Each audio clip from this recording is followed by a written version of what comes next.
Ladies and gentlemen, you Degens, you beautiful people who are joining us late night with the Borg here, welcome in. It is Chaos Saturday. Yes. Chaos Saturday. I'm set up in a hotel lobby here. Hopefully, probably be pretty quiet because it's late, and the only person who's going to be bothered is probably the poor guy working the front desk, wondering what the hell's going on. But, anyways, he's going to think I'm talking to myself. That's okay. Thanks for joining us. As always, we are on Jackrabbit Illustrated Facebook and Twitter, as well as the FFN YouTube. We got a bunch of comments in the chat already, which is no surprise with the amount of times I got asked today if we were going to go 3 hours while I was down in Missouri State here. it's, yeah, no. So, of course, we are always happy about our title sponsor, Kubota Dealers of South Dakota, with 10 locations across the great state of South Dakota. They've always placed to get some orange equipment near you with part sales and service. They've got everything you may need for your home, acreage, or ranch. They've got everything from skid steers to side-by-side snow blowers and everything else. So welcome in. Thank you very much. It is Zach Borg and myself and you crazy degenerates joining us, and we sure appreciate it. Our show sponsor. Trying to mimic that Elmo chaos thing. Right, the Elmo fire chaos in the background. Yes, it was. We asked for it last week, and we have got it. And we got all of it. I do have to mention our show sponsor is Jackrabbit Central, your best place to get all your Jackrabbit gear. It is with locations in downtown Brookings and the campus bookstore, online, as well as in the stadium, which I don't think they're able to sell during playoff games, so that will be shut down for the season. But they're the number one place to go to get to your Jackrabbits gear and everything like that. They don't have this fun shirt, which I like. It was a sad day, horns down for them. Sad for the NDSU fans. I know Brian's slightly upset with the coaching in that game. But what a day. Of course, we probably should lead off with the Jacks game before we get to the big juicy tidbits and everything. Went about how we all thought it would. Although the defense did hold down a good offense, it did manage to put up 21 points on NDSU and move the ball late. The second string did a really good job holding down the fort even after 9 points were given up in the first half.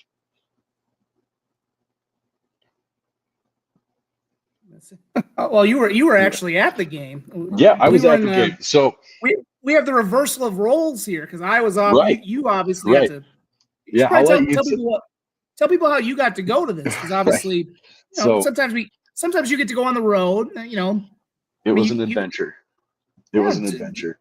Give people a little your adventure, because it's not every day. I don't get to go to every road game, certainly, unless it's usually close or it's like the FCS title game. But how did just a little peek into Thumper's big thumpies? Hey, Quentin's aboard. Welcome aboard, Quentin. Yeah. I don't know why Quentin's stressed, man. You guys got this broke perfect. This day broke perfectly for SDSU. I mean, you guys could be the 2 seed tomorrow. We'll see. We'll see how it goes. Give us a little bit of insight into your adventure first. So we came down yesterday. We were supposed to leave at 6. That didn't happen. We had to run by the doctor with Zena, and then everything we were seeing her about cleared up as soon as we showed up to the doctor's office. If you have babies, you know how that goes. So we didn't leave till noon. We got here at almost 10 o'clock at night because with a crabby baby and dogs in the car, because our dog sitter didn't end up working out for the weekend. You end up having a longer drive. It was a bit chaotic, but got down here. What's crazy is Missouri State actually has a slam-packed student tailgate. I mean, it is off the walls packed.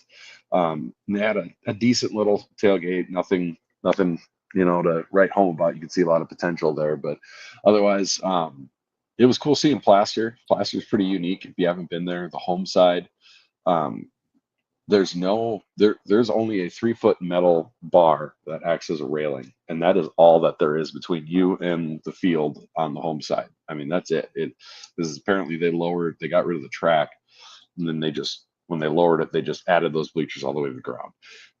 So that was unique. When you walk under the home side of Plaster, it's got a lot of the feel of a sale barn. If you've ever been to a sales barn, which I'm sure most of our people have, so that in South Dakota anyways, it really has strong feels of that on the home side. If you go to the way side, you actually have to leave the stadium walk around and then go in, which was interesting. They just kind of let us in. It was fine. I tell you what's underrated. What a big boost the new semi equipment trailer is. That driving up to the stadium, you saw it at Missouri State. Damn, that's nice. And we did a story on that last year when it's at the FCS title game. That thing is that is a noticeable ride. It's like swag if swag were a truck. Right. Yes, exactly. It's got a lot of swag, and honestly, it looks really good on the university when it's down there. So that was just something I wanted to bring up. But no, we had a great time. Really good seats, honestly, on that away side. You're up high enough and looking down. You're not too far away. It was really nice to be able to watch from there. The Jacks started, scored a touchdown right away, and the offense got a little slow, bogged down, then got back into it. The biggest boo-boo of the game was the muff punt or muff kick. Sorry, that Missouri State took over at like the 3-yard line. And then Tucker Large makes an incredible pass breakup on a slant. Like that's becoming a theme. Yeah, going over the guy's back without hitting him. So he was like up and over and slapped the ball away. It was really impressive play from where my vantage point was. And then after that, it really went downhill from there from Missouri State. Jacks get the ball, get a big play to GFW, if I remember right, down on the right side of the field, march down, then get a PI called on Missouri State, score a touchdown from there. It was one of those things where they tried to pass. There was only 19 seconds left when they were down on the 2. They had 2 timeouts left, though, and you're thinking, okay, run the ball and then try passing it. And they passed, and the second pass probably would have been touchdown on a wide receiver screen. Might have had a little bit too much heat on it to GFW. Either way, it kind of broke through his hands. We'll get there, Brian. We'll rage about the seed soon enough. But anyways, so and after that, second half starts. Jacks come down, score, put in the backups. The backups score again, and it was kind of over from there. The chain gang, particularly the first 2 drives, just was ungodly.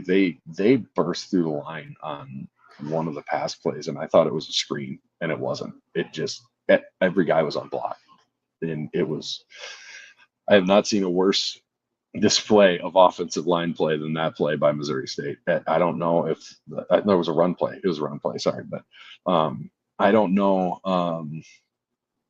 what I'm getting caught up in the comments. I don't know if that running back tried flirting with the O lineman's girlfriends or what, because nobody tried to block anybody, and the whole D line met at the running back. It was wild. But anyways, that's how the game went how we expected there. I will say the biggest cheer in the stands was when, and I can't believe I'm saying this, was when USD scored that touchdown. Everybody was very aware of it. I wasn't paying too much attention. The PA system, one thing I do want to bring up, there's 2 ways apparently to make noise in your stadium. The first one is to have fans show up and have them be loud. The second one is buy a really good sound system and crank that bitch, because that thing was crazy loud. It was nuts. And like, they didn't even let their band, you go to Jacks games, the band is playing between plays, right? Not in Missouri State, baby. It is PA system all the way. Have a band? They do. They have like a 360 member band, although I'm pretty sure 100 of them are. I'm not pretty sure I counted. There's over 100 people that are flag twirlers, which was interesting. But anyways, yeah. So that was pretty well how the game went. Got to see bunch of backups in there, which is good. They had a lot of success. Big run out of, why is my brain locked up? The freshman, Maxwell Woods, he had a big run. So that was really fun to see. I mean, first time he got the ball, it just got he just got a big run immediately. So that was great. Yeah. I like Daniel's thing here about the third way to make noise is have an annoying PA announcer. I don't think the USD guy is that annoying.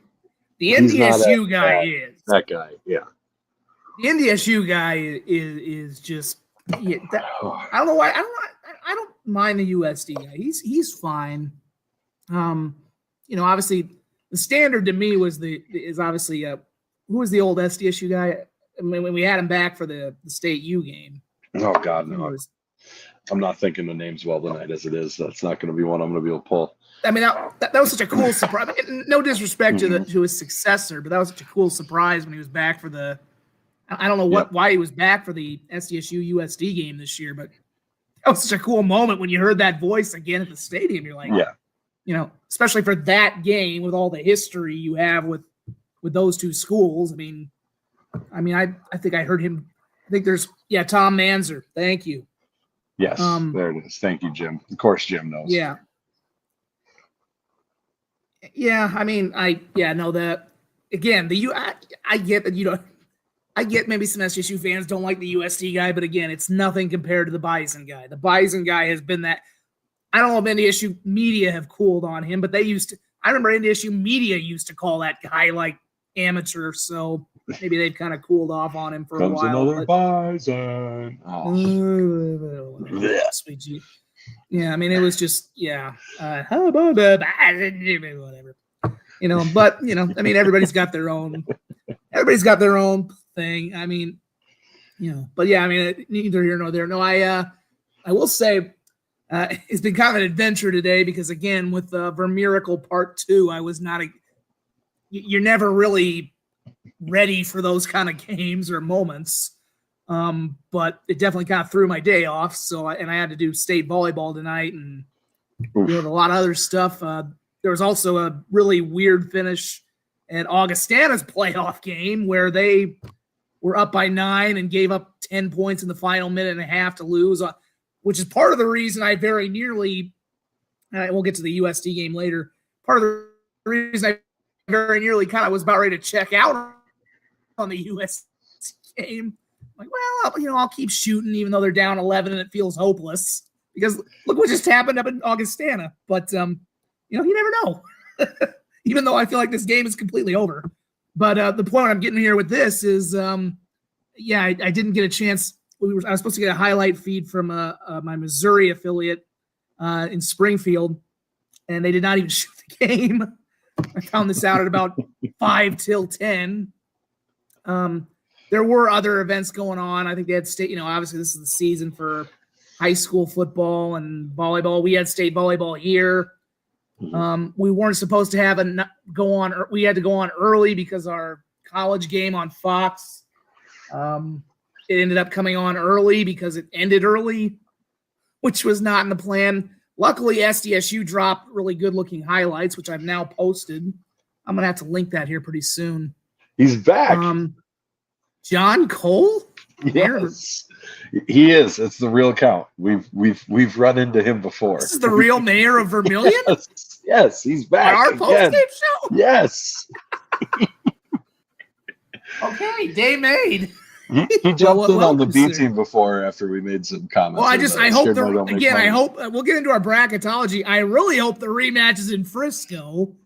I've kind of got a feeling it might end up being in the semifinals right now if it happens, but I mean, it's I couldn't get the SDSU highlights onto my 10 o'clock show, but they are online now, and I'm going to have to log into my YouTube or something or somebody. If any of you guys want to share it, it's on dakotanewsnow.com, and I've actually got the USD highlights up as well. But the one highlight that I really saw, the Kevin Brenner catch. Man, that was a nice. That was a beauty. That was an impressive catch. And Kevin Brenner hardly ever catches the football and makes one of the best, nicest plays of the year. So, good on you, Kevin. That was awesome. So, Brian is so ready for us to start talking seeds so he can just yell at somebody about something. Oh my God. No, but I think, and again, I'll confess, obviously you were in Missouri State. You couldn't see a whole lot of the USD game. Flip side, I'm in Vermilion. I can't see a ton of the SDSU game, but I'm following it along. I'm following along on the play-by-play. Yeah, Freeman. Yeah, that would be fun. We thought it could maybe happen a year ago, but USD, you could tell, was still kind of green, and plus we kind of knew the SDSU team was inevitable last year, just with everything that team had. That last year's Jackrabbit team wasn't gonna be stopped. I hope, I would love to see it in Frisco. I have a feeling they're both. I have a feeling that it's going to be 2 and 3. Whether SDSU is the 2, USC is the 3, maybe I'm wrong. I don't know. I really hope they're on separate sides of the bracket, because this year, the possibility of them being on separate brackets and meeting in Frisco is far better than it was a year ago. So, but I don't know. It is, to me, it is genuinely a toss-up right now where they're going to seed 2 through 4. Yeah, it's tough. Our guy, Kevin Marshall on here from FCS Nation Radio, he had the best post I've seen on Twitter about it so far. And I don't remember the beginning of it, but the start of it was, or the end of it was, anyone who thinks they know exactly what's going to happen with seeds 2 through 4 is blowing smoke out of their ass, is essentially what it boiled down to. Yeah. There's no way to know. I mean, you can line it up, and if you just use resume-based thinking of, all right, so the triangle of doom, and this is what I've explained, and this is what I think is going to happen, but I don't know. What I think happens is you have the triangle of doom of SDSU, USD, NDSU beating each other, right, in that circle. So head-to-head is wiped out between those 3 programs. So now you're stuck with what's the resume. Well, if you look at it, Sam Herder had a great post about it, and I'm probably not going to be able to find it in time. But if you line up there it is. No, there's not. Basically, it boils down to this. You've got NDSU, they're 10-2 overall. They're 10-1 versus the FCS. They've got 4 currently ranked wins, 1 top 10 win, the number 1 SOS, and an FCS loss to USD. USD is 9-2 in overall, but the important one, they are 8-1 versus the FCS. And that's actually incorrect. They're 7-1. No, they are 8-1. Correct. Never mind. They are 8-1 versus the FCS. 8 D1 wins, 1 currently ranked win, 1 top 10 win, and the number 8 SOS with their loss to SDSU. And then SDSU, 9-1 versus the FCS, 9 D1 wins, 3 currently ranked wins, 2 top 10 wins, number 3 SOS, and the loss to NDSU. If you line those up, it kind of comes down to NDSU and SDSU for that 2 seed. It is what it is. As unfair as it is to USD that they didn't get to play a game because of Portland State through no fault of their own. The reality is you can't you can't take that out on NDSU and SDSU either and give them credit for something that didn't happen just because, well, it should have happened. And you can't assume they would have won. They probably would have. I'd assume they would, but you can't just do that because nobody else in that scenario. You can't take that out on 2 teams for 1 team, if you know what I'm saying there. So you have less just FCS wins. You have less ranked wins by a considerable margin. Now, when you line up SDSU and NDSU, the part that's interesting is, yes, NDSU, and remember, head-to-head's out of it at this point. That's why we're on to this. So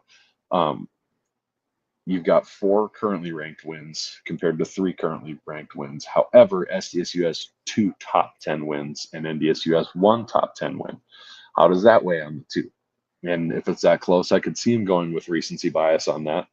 But realistically, I do think the resume, just strictly if they did straight resume, will tilt NDSU's favor and they'd get the 2 seed.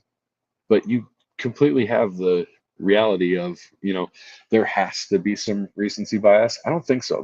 That's arguing with your heart, your SDSU heart. And also, I'm trying to be realistic because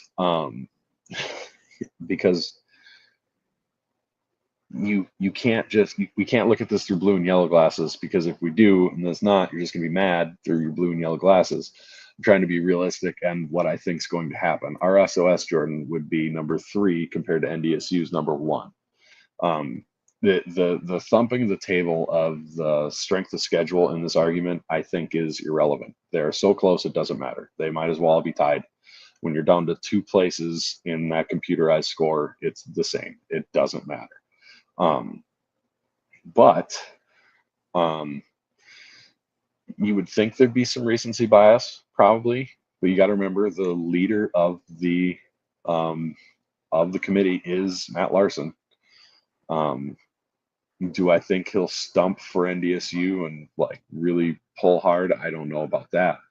But I mean, it's pretty easy to walk out of the room and be like, remember what the resume, that's what we're voting on. Or you can try to steer the committee to that general direction. And part of this too is it's almost a new committee every year with guys coming on and off. And how's this year's committee going to value things over other things? And when are they going to switch it? You know, they switch that thought process from seeds to who makes it to the tournament all the time.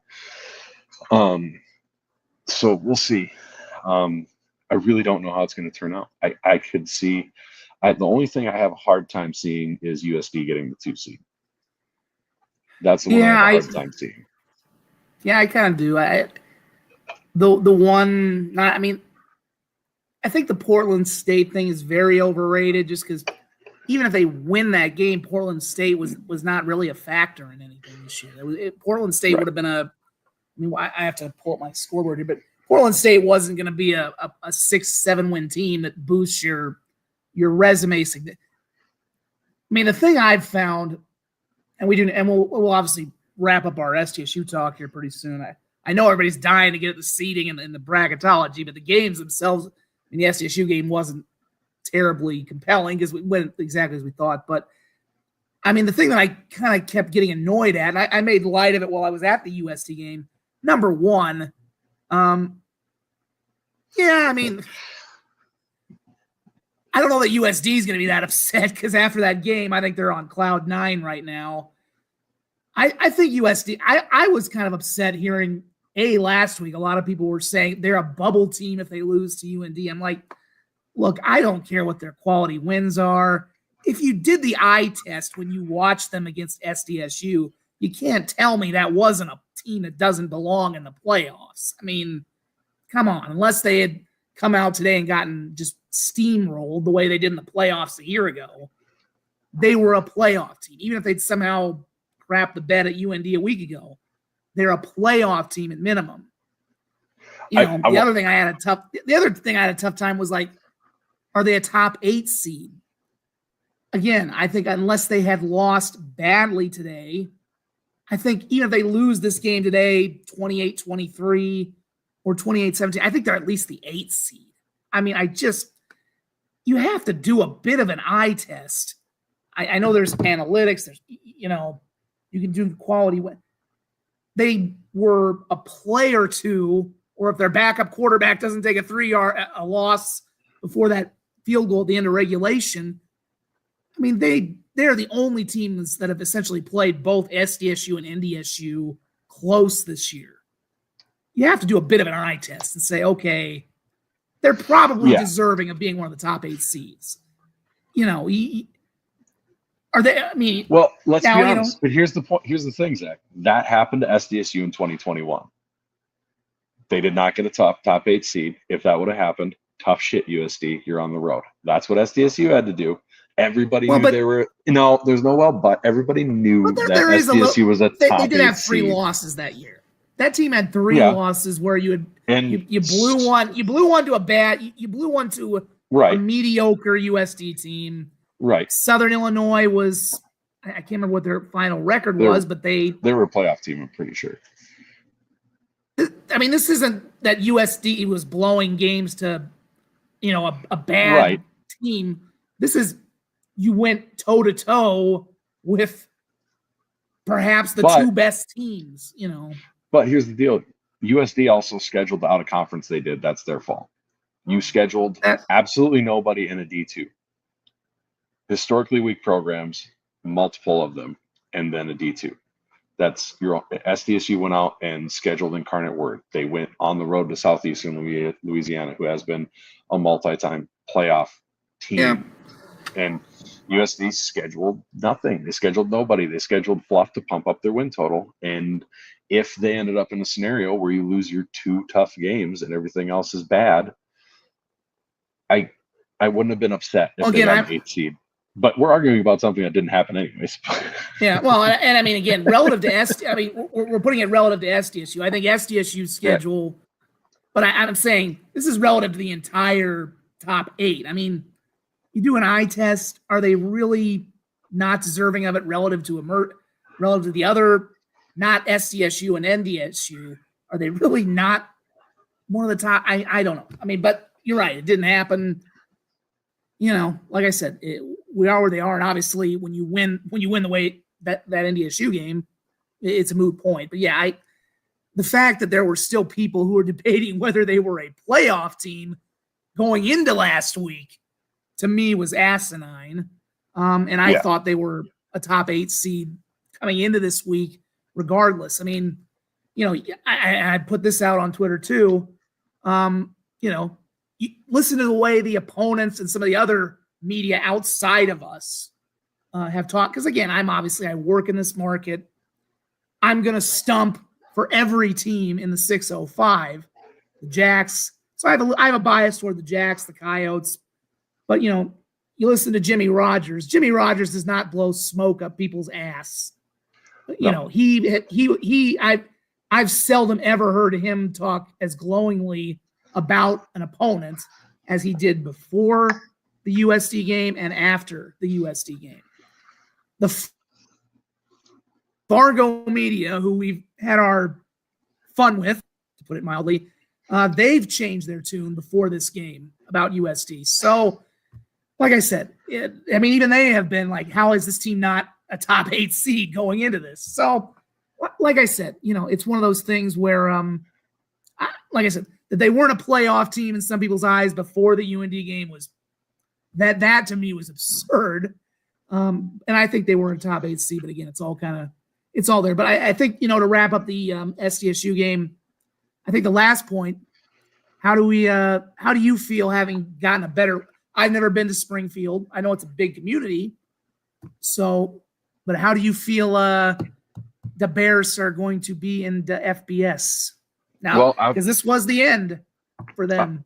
I will tell you this about Missouri State. I said this multiple times to their fans I was talking to at the game. I said, you're going to have I almost made a sign. If I'd had time this morning to run and do some arts and crafts, I was going to make a sign that said, Ariel would have held the "Don't worry," and mine was going to say, "CUSA will be easier," because I honestly believe there's not a Conference USA team that is comparable to what NDSU and SDSU put on the field. I mean, period.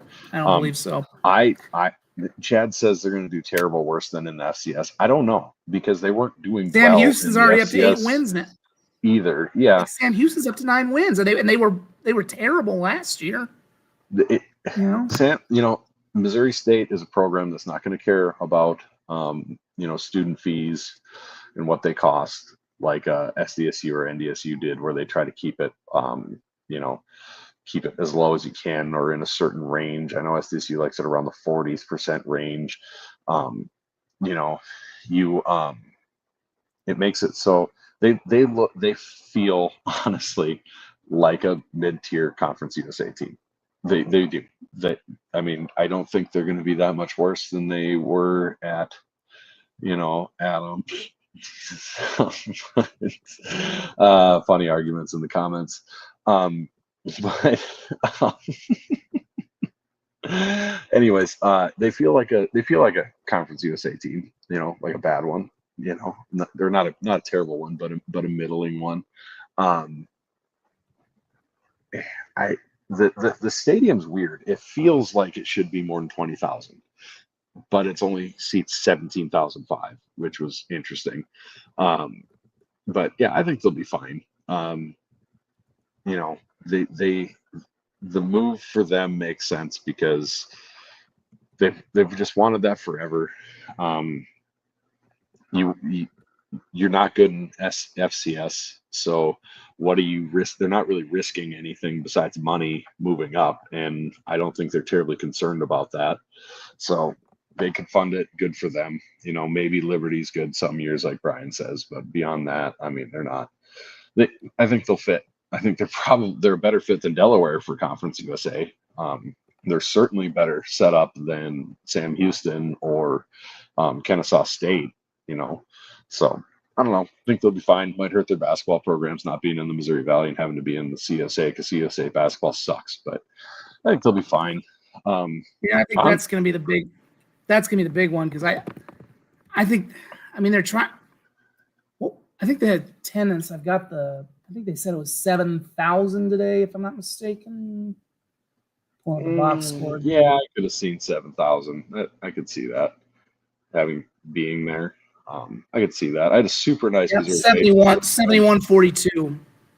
One of the Missouri State fans I was chatting with actually hooked me up with some tickets. I was just going to buy them because I knew they were going to be available. I was just going to buy them before I walked in. And he was like, "Oh, where are your tickets? Where are you sitting?" I was like, I don't know yet. I haven't bought them. I'll buy them before I walk in. And he ended up chasing me down and handing them to me. So that was pretty cool. Attendance 71-42 at the game. I mean, I don't know. Pretty much a Conference USA matchup, if you ask me. So, yeah, I think they're going to really. I mean, the thing I remember. I mean, it's Missouri State, and you're leaving the Missouri Valley for all sports. It's always been more of a basketball school. Obviously, you make this move hoping to boost your football interests. But man, I think they're really. I mean, and not that the original Missouri Valley is what it was before. Obviously, you've lost Creighton. Creighton's not there anymore. I mean, I think Wichita State used to be in the league. So it's not the same valley, but to be a basket, I think that's going to be something that they're still kind of reeling from. So, but yeah, you're right. It fits a lot of the demographics. It fits a lot of the demographics. So, well, like I said, it is what it is. I've been on my tangents about that conference. I would not want to see SDSU in it, or any Dakota school in it, because I just don't, especially for all sports, because it would be travel-wise, it would be a mess. And the Mountain West, I think, would make sense for any Dakota school, even though it has issues, but it's just, it's a weird, and especially because we also know the media rights deal for the Conference USA is not very good. No. That's the chief thing. You go to that conference, I don't know that there's a lot of upside in it when you're not going to make much money off it. Right. Even then, I think the Mountain West, even though its media deal is going to take a big hit with the schools that are leaving. By the way, my alma mater, who could play for a conference title, is currently crapping the bed. I have that over my shoulder. It's going to take a big hit, but I think it would still be a better deal than whatever Conference USA's redrawn deal is going to be. So, I mean, bye-bye Bears. I mean, it was they had some good teams once upon a time, and I mean, it's just kind of a weird, we'll see. I mean, the bar lowers when you go to the FBS. The stand, as I've mentioned to you guys, the bar is so much lower. You just have to win 6 games, and you're going to go to some crappy bowl. Mm-hmm. I mean, that is the standard for, especially in these low tier group of 6 leagues. It's just it's a frighteningly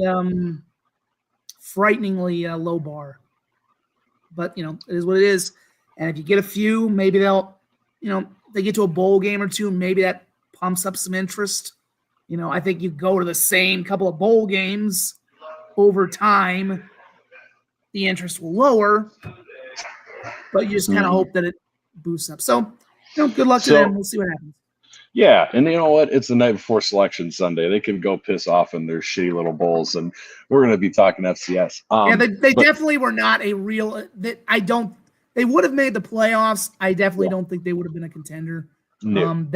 We talked about them 3 weeks ago. Like, well, what are they going to do? And we saw what happened when they played the big boys. So, right. Bye.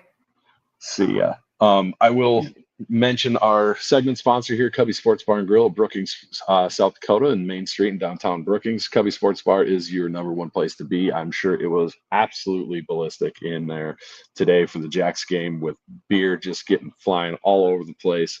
Might have even had a TV on the NDSU or USD game so people could keep an eye on that. I would have been surprised. They are the best sports bar in South Dakota, and they will keep you covered with Jack's coverage. So Cubby Sports Bar and Grill, they are the place to be. No, they don't have the selection party for the football team. There's just too many guys on the team for them to do that. That I'm assuming is at the. They would need to double the size of the place. Right. So that's probably not happening. That's probably in like Club 71 or something for the football team. But speaking of the bracket, we got a couple of brackets that got posted here, and it shows a couple different scenarios, because I know there's kind of the common thought that whoever is the 2 and 3 is going to almost be a slam dunk to meet up in the semifinals, whether it's in Fargo or in Brookings or wherever. 2 and 3 will just be a slam dunk to go to Fargo, but or Bozeman, whatever. But looking at some of these brackets, man, the way they lay out, looking at this, because people are bringing up Idaho and stuff like that. This is Sam Herder's bracket over on herosports.com, if you're wondering. If it's hard to make this maybe full screen, might be easier for folks. But they have the #1 seed is Montana State. I think that's pretty much locked up since they won. Yep, and they beat Montana today 34-11. It was never really a game. And Sam has SDSU as the 2 seed. And Sam has been very good at projecting seeds, and basically everything else about the bracket. He's very good at it. But he has SDSU as the 2 seed. I could see where some of the benefit of the doubt comes in of being back-to-back national champions and still having Mark Gronowski as your quarterback. That could lead to getting the 2 seed. Then he's got NDSU as the 3 and Idaho as the 6. So if you're looking at that, for NDSU, not the toughest game. You get Illinois State, then Idaho probably beats Villanova, but then you get Idaho in the quarters, who is looking like they've got it together. Their quarterback's healthy again. They're rolling pretty well. Then you got USD at the 4. They've got to face probably Abilene Christian, who is a solid program. They probably win that. But then you got to face UC Davis, who, I mean, they're the USD of the Big Sky right now. Yeah, in my opinion, that's a damn good team. They gave Montana State everything they wanted. Although you could see Montana and UC Davis. I mean, Montana, UC Davis. Yep. We'll see. I mean, maybe Montana in a rematch. You never know. I think there's going to be some upsets in this bracket. I think there's more. Not necessarily that teams will make a run, but I think there's more teams that are the potential for an upset. And then in this bracket, you get Mercer coming to SDSU, who I think SDSU is a terrible matchup for Mercer. I think if Mercer were to make it past the quarters, they'd be better off against Richmond for sure, I just don't see any of these top teams being a good matchup for them because their offense isn't great. That potential second-round game for SDSU, if it goes to chalk, Tarleton and SDSU. Because Mr. I mean, the only reason we fun. The only reason we had the Augie game this year was because Tarleton pulled out of a game, I believe, if I'm not mistaken. That was it was 2 years ago that happened. They pulled out and played another FCS school instead of SDSU. I thought they had a home and home with SDSU. I don't know. I don't know if it was home and home. I don't remember now off the top of my head, but I know Tarleton backed out of one. Maybe it wasn't this year, but I'm pretty sure it was there would have been a game here and a game there. And it says we go to Tarleton next year. Yeah. Oh, okay. Well, Adam, this isn't Craig, or I don't know. Maybe you guys are Craig's, but. Brian's saying put up Craig or Zach's. Both have as NDSU as the 2 seed. Look, we'll get there, Brian. But I'm going to tell you the same thing, Brian, and I love you, buddy. But just because you don't like it doesn't mean it's not possible. Anything is possible. Like you said, and the one guy who said anybody who claims to know is blowing smoke up a certain body cavity at this point. I will throw up Zach McKinnell's bracket because I also saw that. I don't really give Craig Haley that much credence, to be honest. He's been around for a long time, but that's what he's got going for him, in my opinion. So anyways, here's Zach McKinnell's bracket, and I'll see if I can make this a little bigger for everybody at home to see a little better, maybe, and get this silly video out of the way. Oh, jeepers creepers. All right, so we're going to shrink it just a smidgen. So looking here, he's got NDSU as the 2 seed. It makes Brian very happy. I know Brian is terrified of Brookings and outside. He's scared to death of it. I get it. I don't blame him. A dome team outside in December, it's not a good thing for him.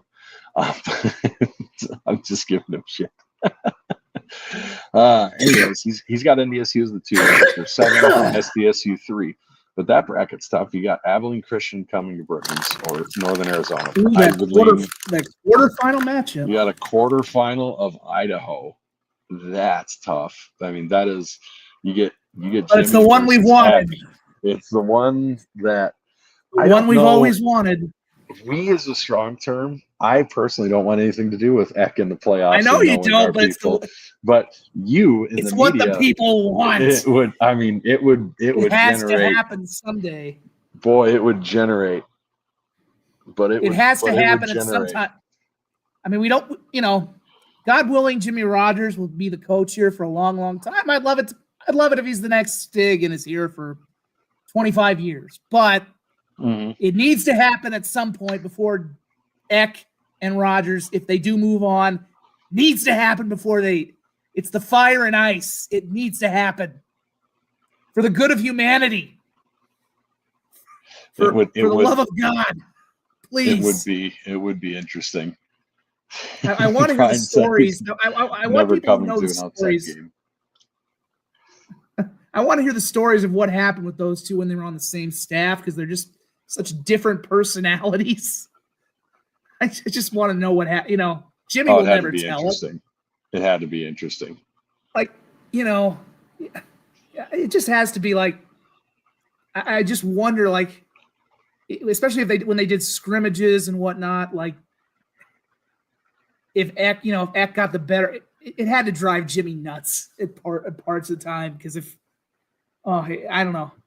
And I think we might have lost. I'm here. Can you hear me? Oh, okay. I can't see you though. I don't know if it's okay. Yeah, there you go. I put just I've been playing with the layout here to see our best options to show the bracket here. No, I mean that there were times that Eck probably was Eck the one who punched through the glass in Fargo in 2020 when they it wasn't Eck who did it. It was a different assistant. I don't remember who it was because I remember looking. I can see either one of them punching through the glass. Yeah, it wasn't an OC or a DC. It was someone lower than that on the totem pole. Okay. I mean, I could see a moment. I could just see like if his offense was really taking the defense behind the woodshed in a scrimmage or whatever, like Rogers probably wanted to just all out and start a fight. Or you could probably just see him like wanting to combust. Dan Furman says, "I bet Jimmy despised that." I don't believe that. I don't believe that, so. But no, I bet they butted heads plenty. I bet the scrimmages were very were competitive. Is all I bet they were very competitive. There had to be some side bets between the assistants or him and the. I don't know. And to be fair, I have not. I don't spend as much time at practices up there, but man, I want, maybe I'll go talk to Stig, and now that he's retired, he can tell me what it was really like. But right, it just they're just such different personalities, at least in public. But also. It's going to happen eventually. I don't know if it's going to happen this time. But yeah, I mean, it just depends too. Seriously though, What's their quarterback situation? Are they healthy?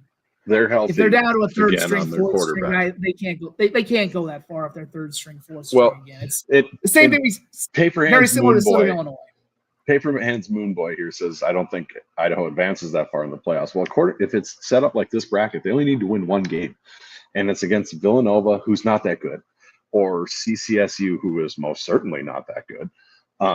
So that would be super easy for them to have show up in that scenario if they get the 6th seed. But man, I mean, that's a fun bracket. I mean, from a entertainment standpoint, of the 3 games SDSU has before they hypothetically get to the championship, you would have 2 out of 3 be really interesting, fun games, and then 2 new opponents in there as well with Idaho and Abilene Christian. It could be fun. It could be a lot of fun. And then, USD, they get the Illinois State game in that bracket against Tennessee State. They might end up getting Tennessee State because Illinois State, it's been reported that they can't host the playoffs this year because they have the high school. The high school. You're right. What hasn't been reported yet is that contract is signed through 2027 to host the Illinois playoffs. And I don't know how the dates line up, but that means potentially Illinois State could not be allowed to host their first round playoff game until 2027. So I don't know who the hell was thinking on that one, but it is awful. Yeah. I mean, it's just a different climate. I mean, there are places where this is the Dakotas, the Montanas, this is a priority. Illinois, it's not. It just, what do you say? It's just not a priority in these places. And that's, it is what it is. Mm-hmm. It's funny because I was having this discussion, obviously mentioned the Brawl, the Wild, and I've had my quibbles with South Dakota's, the way South Dakota runs some of their high school tournaments before, and there's always those things. But you're right. It is the de-emphasizing of their football programs in certain areas like Illinois State, and that's incredibly unhelpful to the FCS. I'm begging you, Ivy Leagues, let them into the playoffs, please. But on this comment, I agree with Brian that I would almost like the 4 over the 3, looking at how these brackets line up sometimes. Because would you rather go to Fargo or Bozeman? Well, it's interesting. It's interesting if I'm frankly, if I'm USD, I'd rather go to I'd probably rather go to Bozeman. Because I think the most likely to go 4 right now is probably USD. And I've said this, of course, I've said this with you. I've just said this at the start. I really want USD and SDSU on opposite sides so we can maybe have them meet in the middle. It's weird because, flip side, if I'm Montana State, I probably want USD because I'm not familiar with USD. Mm-hmm. I've been beaten by NDSU and SDSU. I'd rather get one of those 2 in the title game and not have to potentially go through both of them. And that's not a knock on USD. Montana State just hasn't seen USD. They're going to say, hey, we can beat those guys because how bad can they be? Right. Well, you'll find out. But, and USD, my thought is I just don't want to go back to the Fargo Dome. Now, I think they know word of mouth. It's not hard to figure out that Bozeman's going to pack 20,000 people or whatever into their stadium, and it's not going to be an easy game. But you know what Fargo is, and especially after what just happened today, which I can start getting into a little bit. I just sent out a nice little tweet to have a little fun with our friends up north. I mean, it's. If I'm USD, the Bobcats have so much tortured history right now with the Dakota State schools, and it's if I'm USD, I want nothing to do with going to Fargo. You pulled one out. I won't go so far as to say that you got lucky, but I will say NDS, when you're up by 12 with 3.5 minutes left and you lose that game, No. You let that one get away from you. Well, I will say this. Those situations are both, right? USD had to make plays to make it happen, so they earned the win. But also, in order to come back in that amount of time, the other team had to screw up pretty good at the same time. I mean, you can see the last play for that touchdown. The number 10, the defensive back for NDSU, he jets off on that inside route. And I think it's because Bowman fooled him with his eyes, because it looks like he's taken off like he thinks he's going to pick that ball. And then it goes to his receiver that he just left. Here's one very key thing that happened. I'll have to double check what down it was. But the play before that, Bauman got sacked. Mm-hmm. It was only, and remember, they have no timeouts at this point. They burn their timeouts. I mean, it was only the second sack he'd taken on. It was really the worst play he'd had for the day, because he only had 2 sacks. The first sack was not his fault. They let a guy unblock through, and there was nothing he could do about it. Mm-hmm. And he admitted in the post game, like, I should not have taken that sack because, the clock is running. And of course he's hustling, and I'm thinking maybe he's going to spike it because, again, clock's running. The smartest thing he did was not spike the ball because, again, on one hand, you don't want to waste the down, but I think it's like in basketball when you don't, they say an experienced team, hey, sometimes the best thing is to not call a timeout. By not spiking that ball, didn't give NDSU a chance to set their defense, huddle up. NDSU had timeouts. They could have maybe called a timeout. I think that left some confusion. Like, it was just kind of like a basketball scenario. Don't spike the ball. Bison are confused. Can't set a defense. And obviously, like you said, some chaos ensued. I mean, I've called it the Vermiracle too, and the one thing there's 2 things I'm really coming away with on the NDSU side of this. Number 1, Cam Miller is the Walter Payton. Nothing about the ending changed that. That was maybe his best game I've seen all year, and I haven't seen all of them. He was so darn good. I mean, he was carrying that team. I cannot emphasize, as good as he was in the SDSU game, he was better. I mean, my God, he was that good. And yeah, Mikey's Grace, I don't know if he's going to – if he stays at USD, he's the best. Grace, by the way, the first series of the game, NDSU got the ball at the start. He had 2 sacks. I mean, it was – they did a good job. I think they must have chipped him or double-teamed him the rest of the way. But, yeah, Grace is the best, I think, lineman they've had, which is saying something because Nick Gase is really good and Blake Holden's good. Grace is the best lineman I think they've had since a guy by the name of Andrew Van Ginkel. So he might be tough to hang on to because obviously we know Van Ginkel ended up moving on and ended up going to Wisconsin. So as with everybody, I hope they stay at SDSU and USD. But, we know the portal is the portal. Right.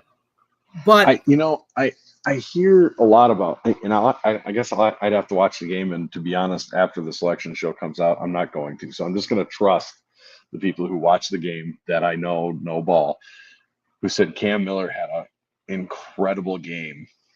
The stats are crazy for that, though. He threw under 50%, only 174 yards and a touchdown, but he did have 82 yards with his legs. So he must have did he just murder USD with his legs out of the pocket or what? Well, it was a little bit, first of all, I mean, the first quarter, they really just held him down. Like, he got sacked 2 times in the first quarter, and then I think he was held like to -8 yards, and I don't know, like,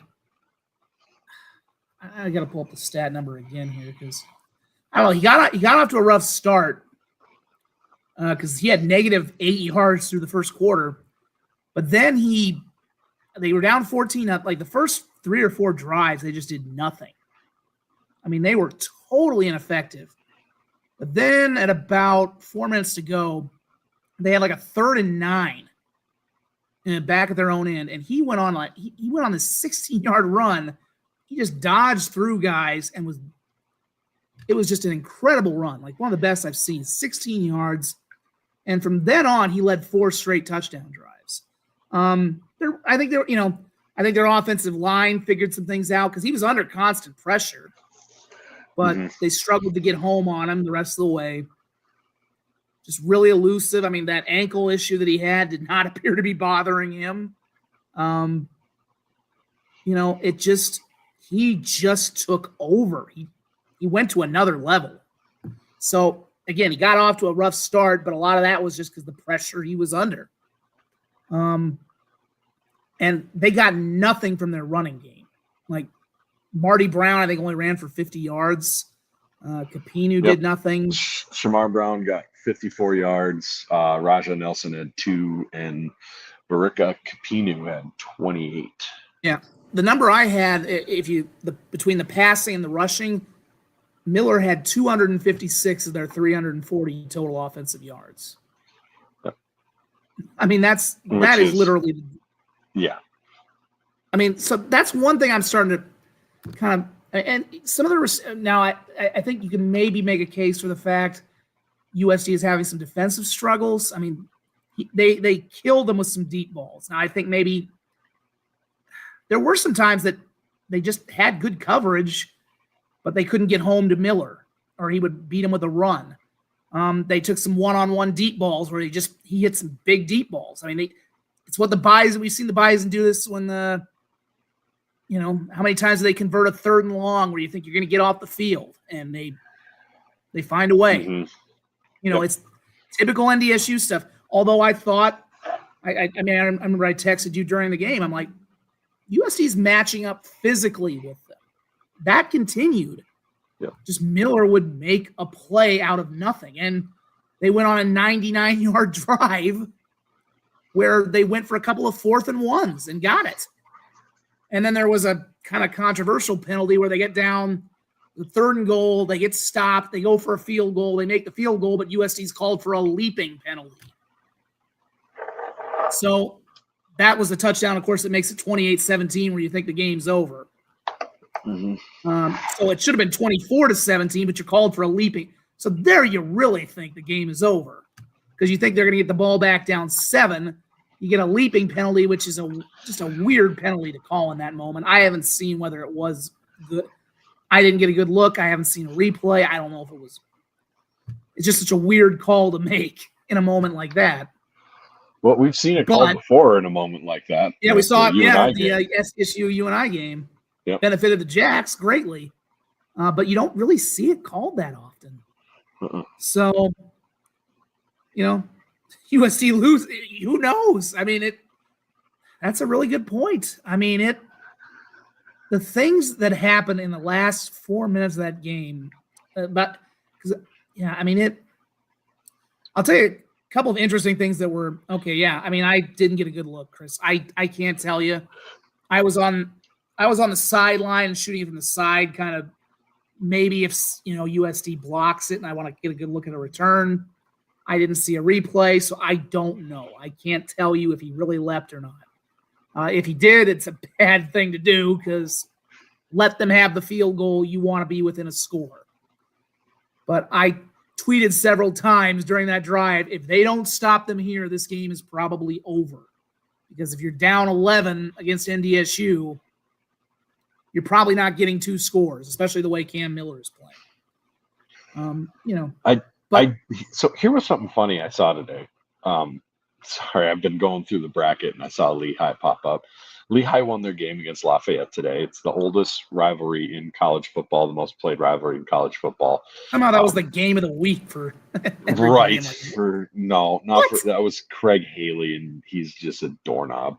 But I like Craig, but come on, man. They tore down the goalposts after they won that game, and they ended up in the river. So good for Lehigh. That was hilarious. We did have. I also wish we could do some field storm. I mean, I get the feeling they would have stormed the field in Vermilion, but they don't ever do that around here. So, right. Well, yeah. I think I get the feeling they would have stormed the field a few years ago in Brookings. For a couple of Brookings, yeah, you might have seen some games. But now it's to the point where SDSU's always the favorite. Like, who are you going to storm the field against? I mean, you're not going to. Oh yeah, I'm more referring to some of the when they were kind of getting when they were just starting to beat NDSU, when it was still when it was still, when they were being bullied, at that point. But yeah, I mean, even when you go back to 2007, I was there in the 2007 game and nobody stormed the field. Like, what? How do you not let them storm the field just once? Right. Oh, right. 2007 was probably the signature win of the Jackrabbit football program in the series. Yeah. Don't let them storm the field. USD in 2021 or today, those were the signature wins, and they don't storm the field. It's weird. I just think it's very weird, but whatever.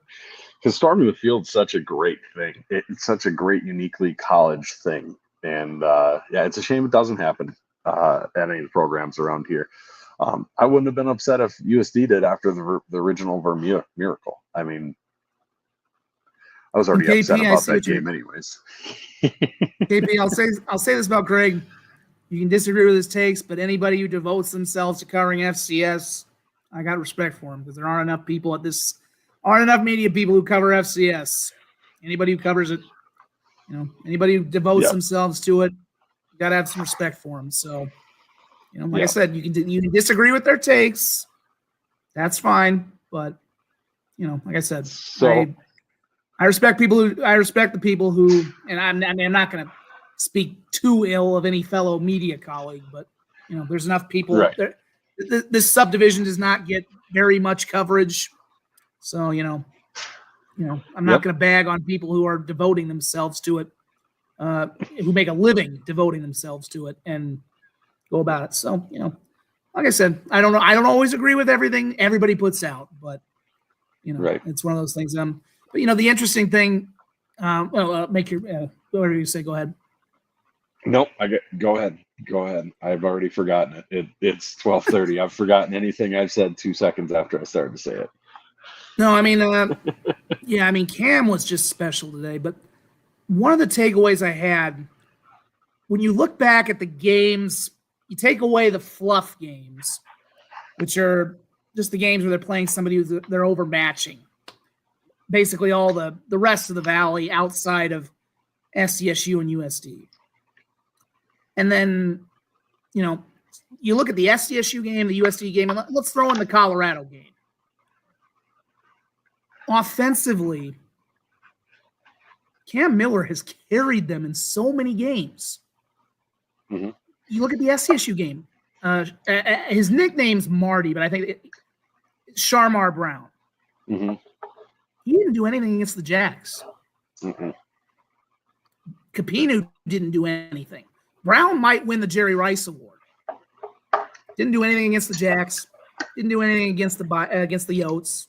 To be fair, he wasn't really being used that much against the Buffs at that point. Obviously I do now, as much as we kind of bagged on the Cole Payton package, Payton was a big factor in last year's playoff game. I kind of think they could have maybe used him today, but Payton was not a factor in the CU game. Every time they took the ball out of Cam Miller's hand against Colorado and against USD, and I'll explain that in a second, things go south. Cam Miller is that offense right now.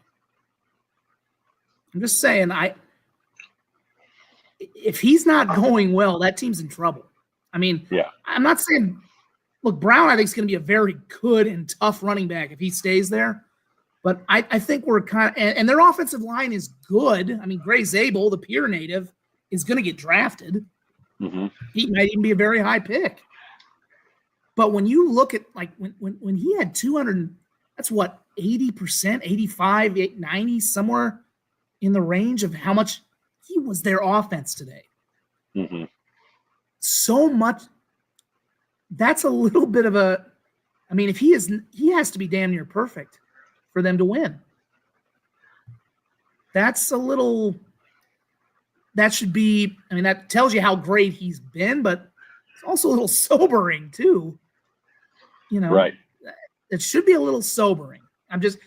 That's one thing where I can say, it tells you how good also their defense has normally been, Although I just sent out a nice little tweet because I know Jackrabbit fans love seeing Bison fan reactions, so I sent a few of those out. I'll say this, Bison fans, you are definitely Mountain West ready, because as somebody who's seen a lot of Mountain West defense over the years, your defense played like a Mountain West defense today. Bad. Mountain West, you guys, you are Mountain West ready with that defense. You'll fit right in. I'll tell you that. I do want to say, as I look at the triangle of doom, as I'm going to just call it, so I could not say as many words, of those three teams, like, you mentioned NDSU's defense. I would say NDSU's defense is pretty clearly the third defense in there. It doesn't mean they're a bad defense, but they're pretty clearly the number. I would put USD's above them, and I certainly would put SDSU. I think SDSU's, maybe this is me being biased, I think SDSU is the best of the three overall, holistically. But specifically going to Bozeman and shutting down a extremely rush-heavy attack, give me SDSU's defense all day long. Well, I mean, and Austin, by the way, I don't know why my voice has been cracking of late, so I don't know what the hell's going on with it. But, it's weird with NDSU's defense because they've had so many injuries, and they may get Cole Wisniewski back. I don't think he played today. That'll make a huge difference if he comes back. I mean, all three of these teams can really use the bye week. USD not having Galbraith made it. If they get Galbraith back, that's going to be a big deal for that offense. SD.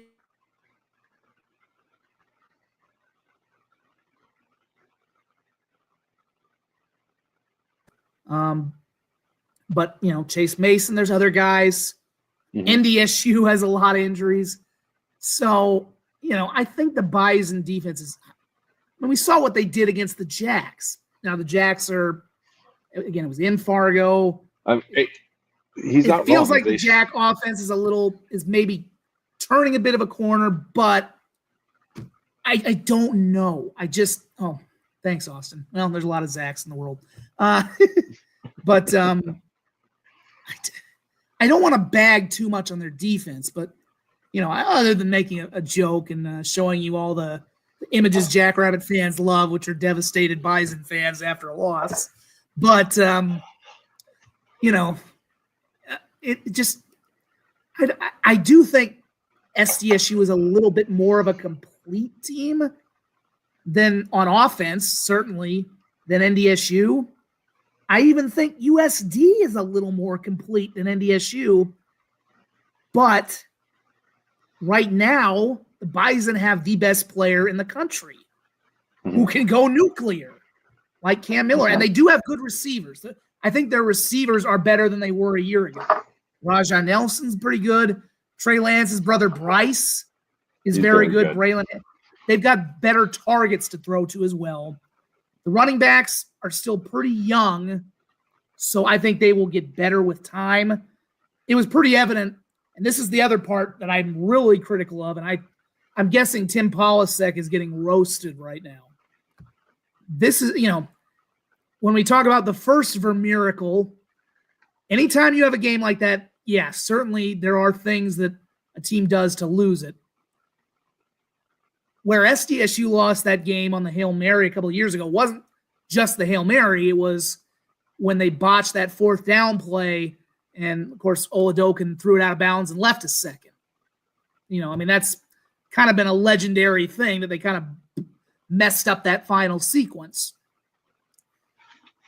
Yep. NDSU had an opportunity. They got the ball back.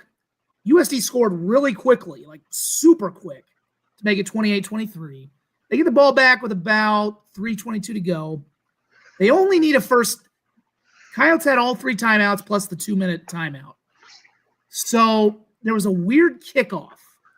I thought maybe USD was going to onside, just because at this point you don't think they're going to stop Cam Miller. And you don't think the Bison are going to stop feeding the ball to Cam Miller. Well, they kick it off. The ball bounces at the 2, but doesn't go in the end zone. It just kind of trickles along the goal line. The Bison returner has to pick it up, but he goes out of bounds at his own 2. Then NDSU gets a break. The Coyotes jump offside. Well, 1st and 5. They hand it off. I got to pull up the exact order. I'm thinking to myself, okay, just let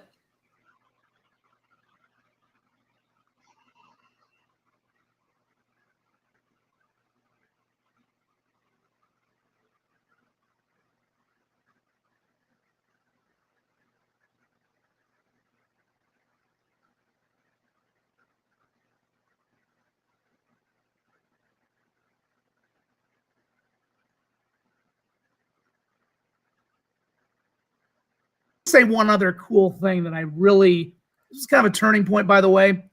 When it was 28-17, right before they're about ready to kick off, somebody was asking what the crowd was. It felt sold out. There might have been a few pockets of empty. I don't want to do that again, but there was kind of a thing where Bison had their fan section. It was probably about 1,000. It's a good traveling section. They start the "Let's Go Bison" chant. Which I'm sure Jackrabbit fans remember that from the rougher years when they've got the game won. They're gonna make you hear it. And what was interesting was I've never heard this from Coyote fans, because when they've been getting beat like that, usually they're hitting the exits or they just kind of take it. The West End from USD started chanting "Let's Go Coyotes" and drowned them out. That was just kind of an interesting, it was like, I don't think they felt like they were going to come back, but it was kind of just like an F them moment. We may be losing, but we're not going to just, we still got our pride here. Right. So it was kind of that was one of those subtle moments when and then obviously all the craziness starts happening, but it was just, it's like one of those things that's different. And then everything ensued. So, as much as I have given their fans crap at times, and it's been justified, I think that was a moment that lifted that team, and they needed it. Because, again, the game felt over. And, obviously, like I said, SDSU fans, I know you don't have to like your rivals. I get that you hate them, but you guys were there too. You've been bullied by that team. That was a moment where they just kind of stood up and said, we're probably going to lose this game, but F them. We're not going to take their shit. So that was cool. And then obviously you had no idea that what was going to happen was going to happen. But that was a cool moment. So, good for them on that point. I hope they can continue to support this team and that program like that moving forward. Right. Quick question for the people watching. Let us know if we're freezing. It's freezing on my end, but sometimes that happens. Yeah, it is freezing a little bit too. And I didn't know if it was freezing overall, if it's just what we're seeing and you're still getting what we're saying or not. So give us a heads up if we are freezing. I don't know if there's much I can do about it being at a hotel, but it would be good to know. Back to the original point that I had when NDSU gets the ball back. It's 28-23. They've now got 1st and 5. Hand off to Brown. Picks up 1 yard. 2nd and 4. They picked up a penalty right after that for a face mask. So they drop back. It's 2nd and 6. They'd handed it off to Brown again on the face mask penalty. He actually did get a 5-yard run. It would have been a 1st down. Face mask drops him back, 2nd and 6. They hand it off to him again, the 3rd straight time. He picks up 3 yards. It's 3rd and 3. At that point, they hit the 2-minute warning. Finally, on what is technically the 4th play, they let Miller run the ball. Or they put the ball in Miller's hands. He barely gets the 3 yards needed for 1st down. Barely. But it's a 1st down. Now, the thing of it is, USD still has their 3 timeouts. They hadn't burned one yet. So NDSU still needs that 1st down. And they let the clock keep running after the Miller got the 1st down. So again, I'm thinking, you're going to give the ball to Cam Miller. He had just led a 99-yard drive. 99-yard drive. First play after getting the 1st down. Hand off to Brown. He's dropped for a 4-yard loss. Timeout USD. At this point, there's 1:30 left on the clock. USD has 2 timeouts. It's now 2nd and 14. You got to use Miller. He's run the ball well. Hand off to Barika Kapinu, 2 yards. Timeout USD. 3rd and 12. I mean, at this point, even if Miller runs the ball, unless he gets another miraculous run, you're kind of screwed at that point. And at this point, you might as well let him pass because you've been beating them. You've had a lot of luck with your passing game. Why not? They're going to use a timeout even if you do run the football. And it was pretty much just a quarterback dive up the middle. Miller got 6 yards to his credit. But they just took the ball out of Cam Miller's hands in that final series, needing 2 first downs, and he picked up one of them. They gave the ball. He only carried the ball twice. He only really had the ball in his hands 2 times on that final series after literally carrying that team on 4 consecutive touchdown drives. Tim Polasek is probably going to win coach of the year, I think, in the Valley. I don't know unless people saw this game and are like, nope. But that sequence is mind-boggling to me. Why would it happened on a bigger scale when they lost to Colorado. And it kind of illustrates my point about this team needs Cam Miller to have the ball at all times and be fully functioning when they run into a good team and a team that can physically match up with them. Because as good as their offensive line is, he has to be the man. It does not work for them the way it used to work when they had so much depth and all these other. I mean, again, I think Brown is going to be a great back, but he's not there yet. I posted the video of those 2 plays I mentioned, the Capino, the 4-yard loss, with Brown, the Capino 2-yard gain. You can see those guys are young. They were tentative. They didn't hit the hole hard. Yeah, USD overpowered them, but, you can kind of see that those are young guys. I just don't. That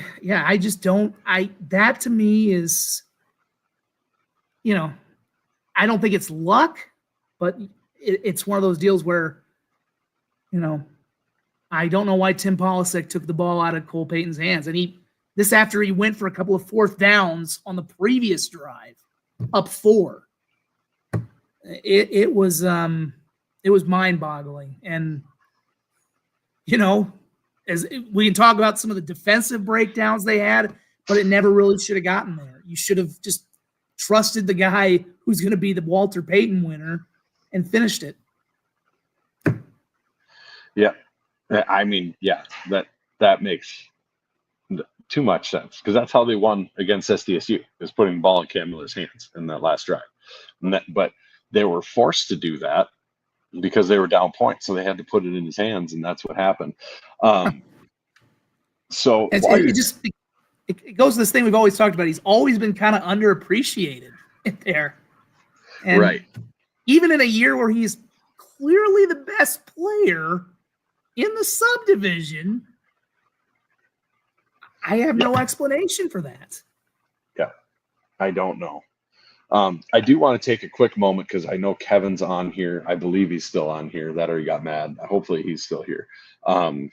But Alex's Lemonade Stand is something we've been very proud supporters of, with our partnership with Northwestern Mutual, and just in general helping Mark Gronowski win the title, win the Lemon Trophy, raising money to fight childhood cancer. Obviously, you're either for childhood cancer or you're against it. So pretty easy to be against it. I think you can do the Lemon Top Challenge. It costs $3.99 to post it on your social media. But Mark right now is leading. He's got $5,822. Second place is Javante Graves Billups from the Citadel with $4,245. Tomorrow's a huge day. Alex's Lemonade Stand is going to have a dollar-for-dollar match from Northwestern Mutual up to $10,000 for all the competitors. This is a total of $10,000, not $10,000 per competitor, but that's $10,000 dollar for dollar match. If you've been at a boy making a difference, baby, Kevin gets it. He's mad. So I don't know what I want to ask you, Kevin. Maybe you can put it in the replies here, what time that starts at, because I've had people ask who want to donate right away in the morning, whenever that kicks off. So Selection Sunday is when it starts. And we can get a dollar for dollar match on Mark's money. We get that dollar for dollar match. Get to that $10,000 mark, we'll get an extra $1,000 from the Northwestern Mutual Foundation. So let's really push today. Let's get as much. Starts at midnight, so it's today. Get donating on there. Let's really push these numbers up. Let's make sure we use all of Northwestern Mutual's donations, plus Northwestern Mutual South Dakota with Chris Schenkel is going to be donating an extra $2,500 net dollar for dollar match for Mark Ganowski and Aiden Bauman, because they are the South Dakotas. So they can't play favorites, I guess. But it would be pretty sweet for us to max that out as well. So that'd be an extra $2,500 on top of whatever Northwestern Mutual is matching. So that means it's a 2-for-1 match up to $2,500 for Mark. So we've got to hammer that donating. Attaboy, Jim. I knew you'd be donating right away. You're a stud. So just wanted to get that out there so everybody knows tomorrow. Wake up, do that donation, then check with your company. A lot of companies will match or do like a 50% match for fundraising like this. This is a big thing for me. I think, especially when it comes to kids and cancer, I think it's a phenomenal thing. $50 equals an hour worth of cancer research against children's cancer. And I don't think childhood cancer gets the attention necessarily that it should sometimes. So I think that's a big deal. Zach McKinnell is going to match the next 3 donors for David Walker. That's what I like to hear. And it's really about raising money for the kids, not just winning. So I'm all about anybody matching for any donor. So that's fantastic. But off of that topic, I was going through, because we remember how great the defense was last year. I mean, all-time historic defense. We've talked about it. Particularly, they were fantastic against stopping the run. And we've mentioned how good this defense is and has been for the Jacks. And I wanted to just dip my toe in the water at how they compare against each other, especially rushing defense, because that's always kind of been, that was what that team in 2023 really hung their hat on, right?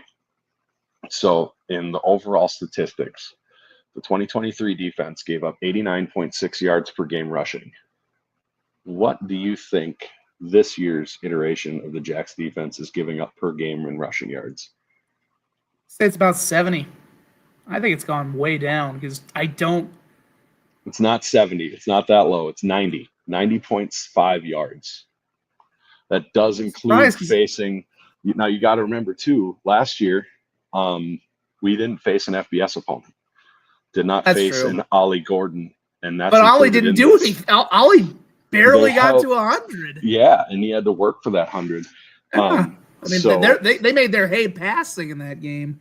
Yeah, so that was that really jumped out to me. And then if you look at scoring, which I put the most stock in scoring defense. I always do.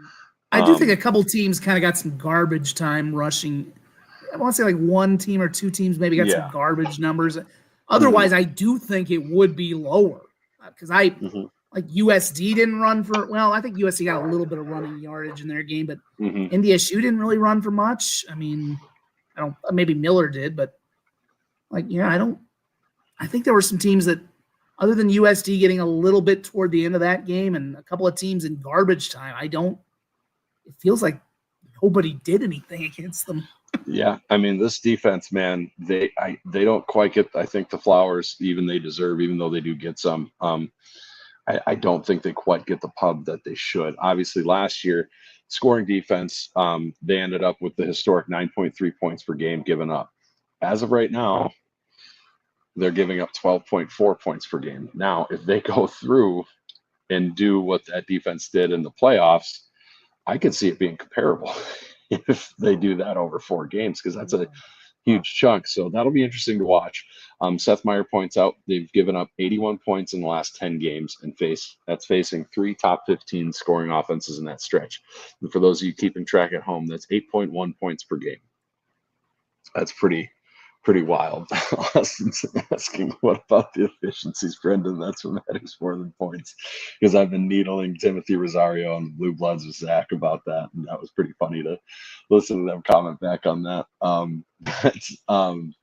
Yeah, I mean, it's really, really impressive, the defense this year, and that is particularly the rush defense. Like you said, it might be even better than last year.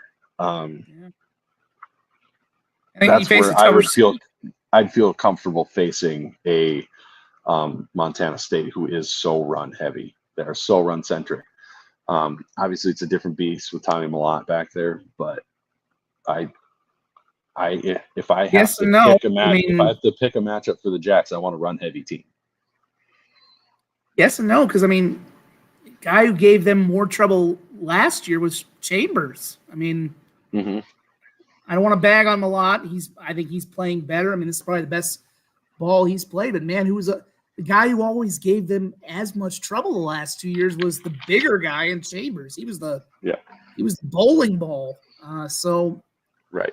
You know, we'll see. I mean, the big thing we're gonna have to see if they see Montana State. To me, it comes down to Montana State. What are their trenches like? How good are they inside? Because you know, I don't entirely want to dismiss what happened a couple of years ago. We've talked about what happened when they had to travel back and forth. I do think not having just being so travel logged made a difference in that team being out of gas. Right. But when we saw them, and of course, when they got to the title game against NDSU, Mellott blows his knee out, or I don't remember what the exact injury was, but he gets hurt right away. That kind of took them out of the title game against the Bison. That was it. I don't know, but we've kind of they have against SDSU, they got blown off the lines. Now last year, their lines matched up better against SDSU in the regular season. And even though they lost to the Bison in the playoff game, they were going back and forth. The main thing was they just didn't have a kicker. You know, if they'd had a kicker who makes a bloody extra point or a field goal, they might have beaten NDSU. So, you know, to me, it's all about how good are their trenches again. Yeah. We'll find out. Certainly, if they have to play AUSD, they've got the skill guys. I know they've got them a lot. This was where it changed for SDSU when they started beating NDSU. Doesn't matter how good your skill guys are. It's how good are your trenches. This is where it changed for USD being competitive, you know, being able to compete with the Bison. You know, this year certainly being able to compete a little bit with SDSU. You know, the teams that win championships in this subdivision are physical inside. It's that simple. So, you know, and Vegan, the reason I would say too, yeah, I mean, we'll see. I mean, the test comes when they have to play a Dakota school. It's just been that way. But yeah, I think Vegan realizes that because we know where he came from, and he knows the score. So, you know, we'll see how they hold up. But you know, there's definitely reason enough to think. And it also goes to the other side too. It has to be on the defensive side, but certainly, and you know, to your point about the lemonade stand, yeah, you mentioned it. That's a wonderful cause. We know Bauman won it a year ago, and just can't speak highly enough about those guys, man. Granette, this is just the end of an era, man. I mean, you know, I say that beyond just the playing aspect of it, because obviously Mark's been a great player, Bauman's been a great player for USD, and this is going to be apparently it for Bauman because he's technically a junior, but he was out there for their senior day.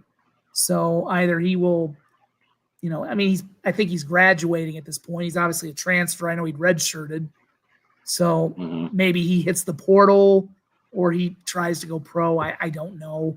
But he, you know, technically a junior. He walked on their senior day. So he is leaving.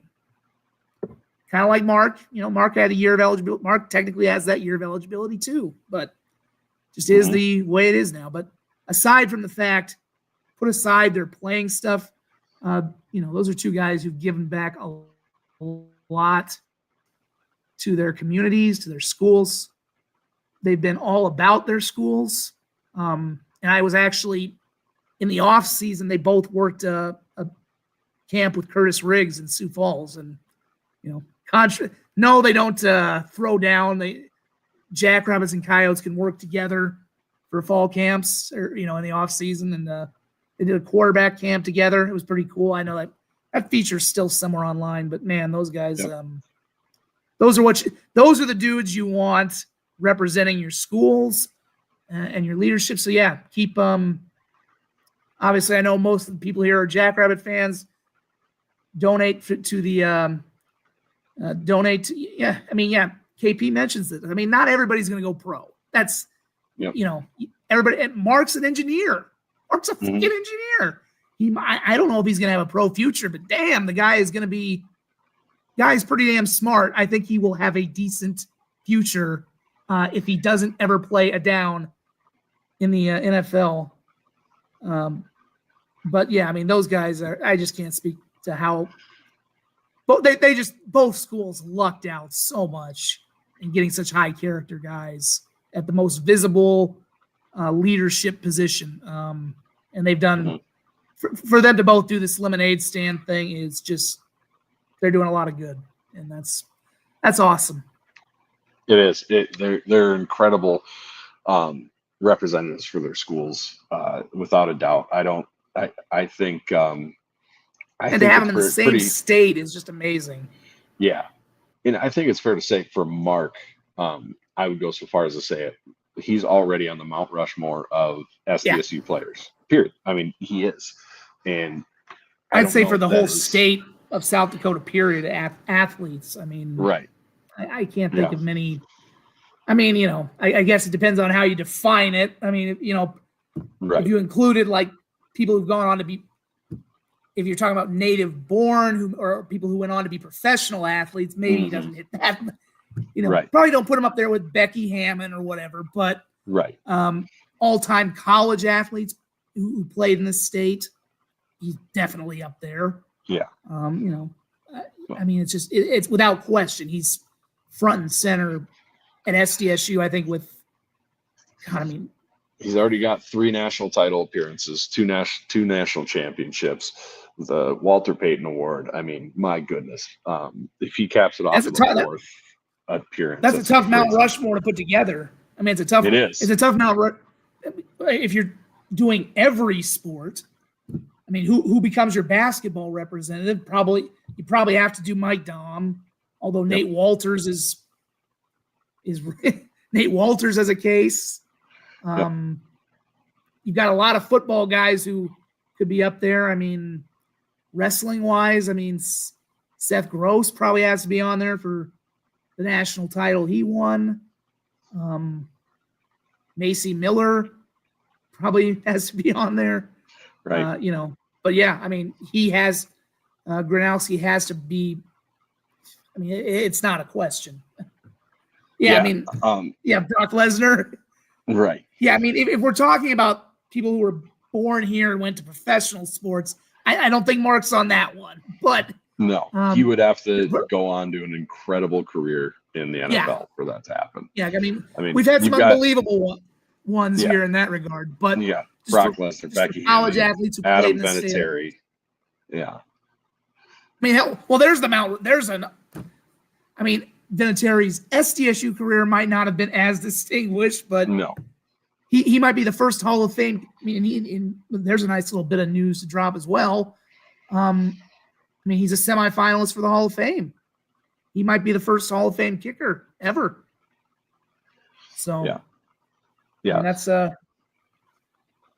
But so I went through while you were talking earlier about Bauman and Mark, and because I was curious, because I was like, oh well, yeah, the FBS thing. We're comparing a season that SDSU didn't have an FBS game defensively, and then they did this year. So I compared the points per game where they're at now because I think Seth mentioned earlier that team was at 11.3 points per game going into the playoffs allowed per game. And right now this team is at 12.7. But if you take the FBS game out of it, according to my calculations, they're giving up 8.91 points per game against FCS competition, which is ridiculous. That being said, we're getting a bunch of seed questions as well. Matt Kroll asks, I think we can probably move on now to the rest of the bracket for sure. Does money in attendance have anything to do with seeding tomorrow? Only if the team name, if Montana was on the edge, like if they're on the edge of, 9 and 8, and they're going up against somebody like, I don't know, somebody who doesn't historically draw well, they might flip those just for that. We've seen Montana get rules bent before to get in. I know, Austin says seeding's supposed to be the best 16 teams regardless of attendance or bids.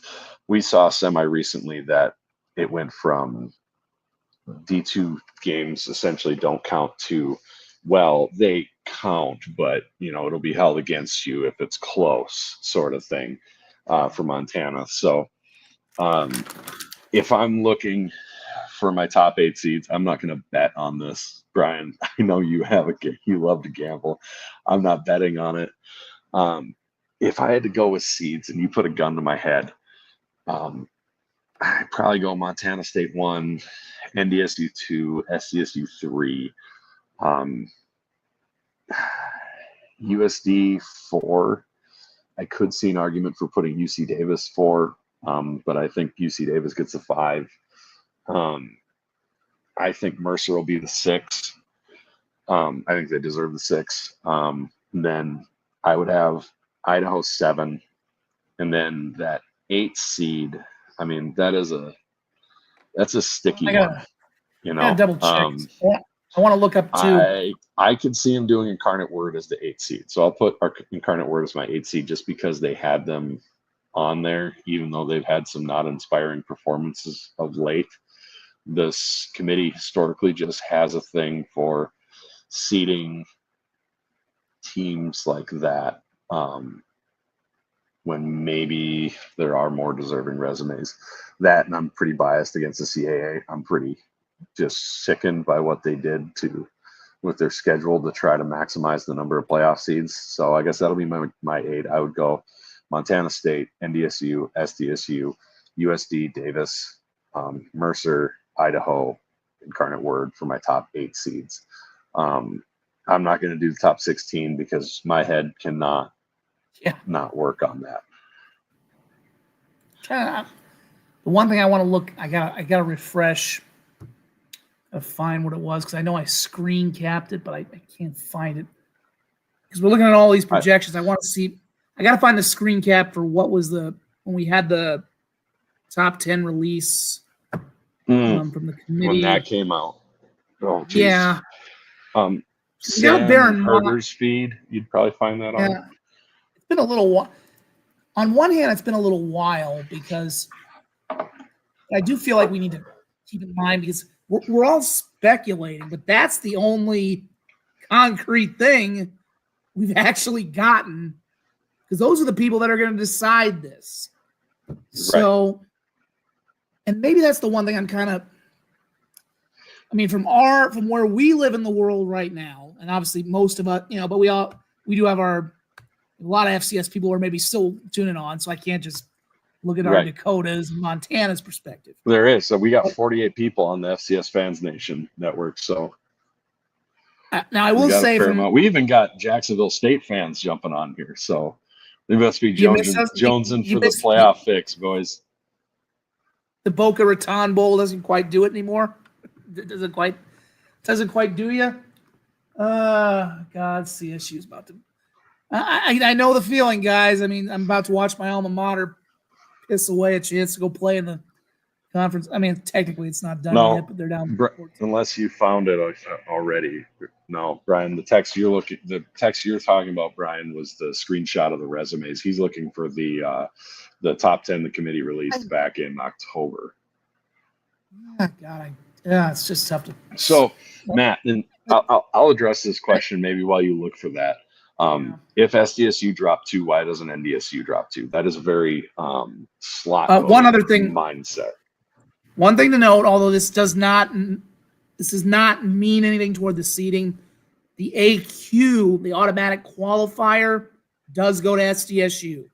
Yes. Now it's a complicated tie-break process.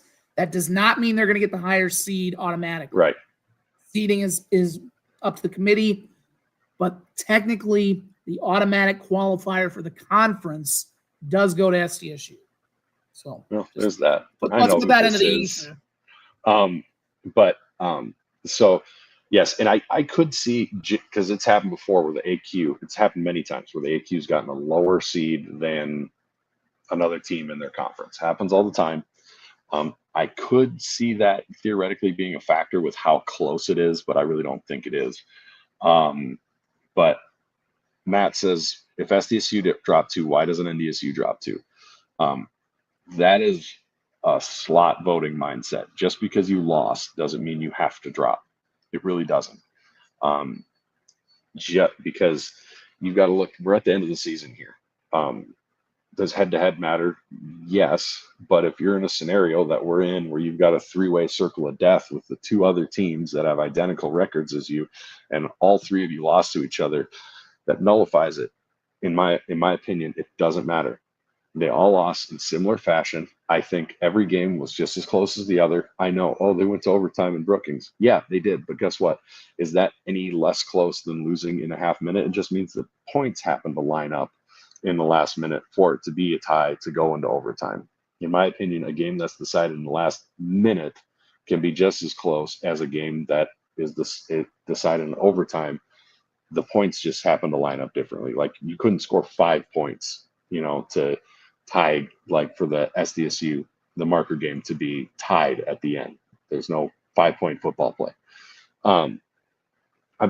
They're similar at minimum. They're very similar games. Now I see Jim has it, and I do have the screenshot that I took now.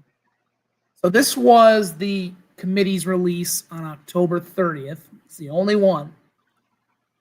1 was NDSU, 2 was Montana State, 3 was SDSU, 4 was USD, 5 was UC Davis.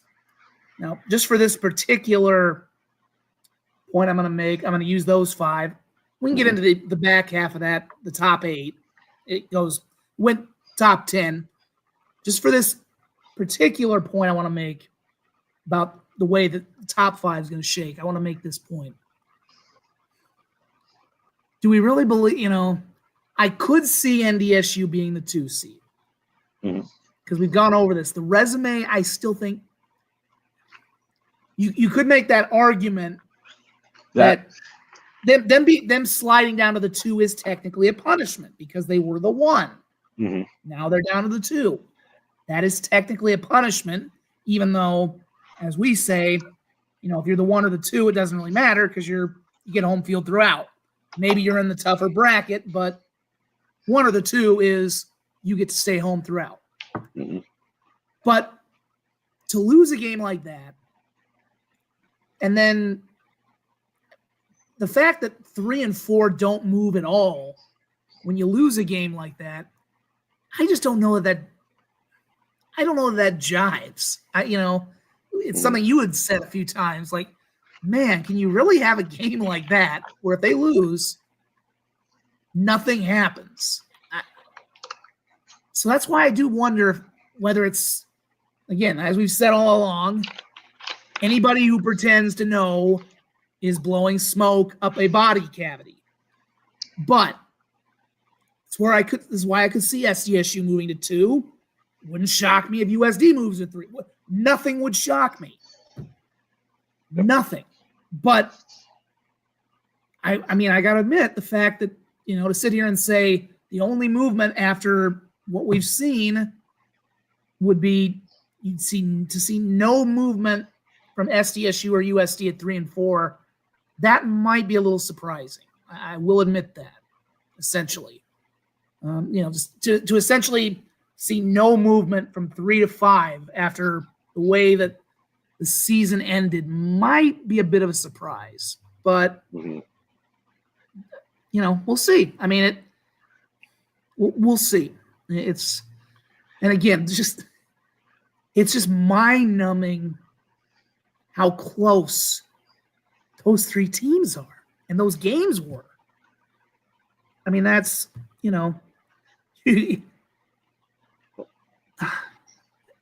don't know that we'll ever see a race. We'll see what happens in the playoffs, but that's a different deal. I'm trying, I'm a professional broadcaster. I don't want to have something that's going to come back and maybe get me fired. But so I'm trying to be nice and PG-13. Thumper, Big Thumpy, as that one interesting fellow. So said, Brian says, does resume matter? Then no, resume does matter. But if you're really looking at it, like even what you sent me, Brian, from Sam Herder's text of, if you look at SDSU and NDSU together, because I think the general consensus is that the trifecta wipes out head to head. You've got 4 currently ranked wins, 1 top 10 win. You got a number 1 in SOS, which in theory you can argue is because of Colorado instead of Oklahoma State. SDSU has 3 currently ranked wins and 2 top 10 wins. So does 1 currently ranked win outweigh a second top 10 win? That's the interesting thing. And you know what? The reality is it purely resume? There's a human element into this. We've seen things that have not purely resume happen many times. And guess what, Brian? There's been plenty of times that SDSU has beaten NDSU and then lost to somebody else and ended up being lower seed than NDSU. It happens all the time. I don't see you, and I agree, I don't see USD moving above SDSU or NDSU. But anyways, we're starting to get circular here. We're starting to re-argue the same things. It's 1:30 in the morning. Yep. I am, for what it's worth, I do looks like Dom and company have their bracketology out. I don't think you'll be able to post it because they have a paywall. But it looks like I have a subscription to the forum because that's let's part go of ahead and do that. Yeah, the Sioux Falls Live subscription, just so people know, because we love our good buddy Matt Zimmer. If you have a Sioux Falls Live subscription, you also have a forum subscription. So I'll see if I can pull it up. If I'm reading this right, if you can pull it up, they've got NDSU. They shut the lights off on me. They might be trying to kick you out. I think they are. I think this is a sign. Well, if you have to go, we'll call it. We'll disappoint the masses. But their top 8 has obviously, at least we know the slam dunk number 1. Congrats, Bobcats.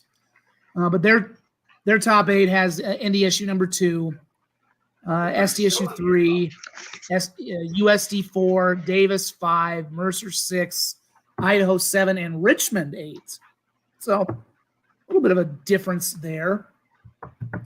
But and to be fair, one of the things I'd listened to some of their shows. They had speculated that if they lost to USD, the Bison might go down to 4. So they've been all over them. That won't happen. But we have our fun with the media, the Fargo media. I think they think we probably don't like them or something. They've been in such a weird state already with the whole FBS thing, but they've legitimately had that. There you go. They've legitimately had, I think that just goes to show you that nobody really knows or has a firm handle on everything right now. Like I said, I do think overall resume, NDSU was the best team, at least of the 3 Valley teams throughout the year. And it did take a bit of a meltdown on their part to lose that game. It was a good game. I think USD was in it the whole way. But, they probably should have still won that game. So I don't know if you should punish them and drop them out of the 2, but it would not shock me if USD is not USD, if SDSU is the 2. And I would kind of enjoy the reactions from Fargo if obviously if they have to deal with the reality of coming down here. Kevin, I haven't seen one down a damn Richmond football either, because they could shove that Flow Sports up their ass, and if they want respect, they can get on a real goddamn network first. I went to the Daktronics Open last week before the women's game with Duke, which, by the way, that was a hell of an atmosphere last week. It's too bad they couldn't get the win, but kudos to all the Jacks fans who showed up. That was a hell of it. And, men's game, I think, was Southern Miss. I didn't get to go, but that was pretty fun, too. That was I was trying to get the results from Flow Sports because they were running the thing, and, their bracket set up for that tournament was terrible. I shot somebody's match, and I don't even know who it is, and it never aired because I couldn't figure out. God, I hate Flow Sports. So anyway. I do, since Brian's arguing with me, and he's arguing, yes, that that NDSU actually had 2 top 10 ranked wins. Now they are not now top 10 ranked wins, because I know that the other one he's referencing is because of this is because it was the UND game is what he's referenced. They were ranked in the top 10 at the time of that game, and I think we all knew that was a blowout. But I'm trying to find the recent stats poll here, and I guess I'm just coming up bupkis. But I'm pretty sure the top 10 one is UIW, still currently top 10 for whatever reason. I always forget, do they count it if they were top 10 at the time? Does that still count, or is it? Yes, it does count, but I think they'll probably if they're doing their job, they probably have obviously UND was top 10 for. But UND was obviously top 10 when NDSU beat them, but. Okay, Big Jacks, here's the real scoop. Nobody gives a shit about Conference USA games. You have the same viewership as a Pee Wee football high school state game on a random Tuesday night. And guess what? Just because you haven't seen FCS games doesn't mean they weren't on. SDSU's been on ESPN twice this year. The Montana schools have both been on. It's fine. And we make more money from our media deal than you guys. So sucks to suck. You're paying more to get less. So good for you. I hope you guys are really enjoying going into work every Wednesday and Thursday, hungover, or. And what's it like? They're not because nobody's there. What was it like? What's it like on spending every Tuesday and Wednesday, either having to leave work early, or Saturdays are for college football. Mm-hmm. What the fudge would you want? What the hell would you want to? And guess what? What the hell would you want to do? The MVFC gets to have their nationally televised games on Saturdays. So, anyways. There's nothing wrong with an occasional Friday or a Thursday game. Yeah. What are you gonna go do? Watch the Jacksonville State volleyball team? Right. What a boring Saturday. I guess if you got tickets for an Alabama, if you got to go watch a Crimson Tide game, cool. But most people want to go watch their. If you got pride for your school, you want to go tailgate, drink, party, whatever, the whole Saturday. Right. And then you get to sleep in the whole Sunday. But I guess if you're gonna play every single Tuesday and Wednesday, I guess, do you guys have jobs? They must really enjoy the fact that you don't work for an entire, Tuesday and Wednesday for about an entire month. I don't know. It's a stupid setup. Dumb. So it's not as God intended.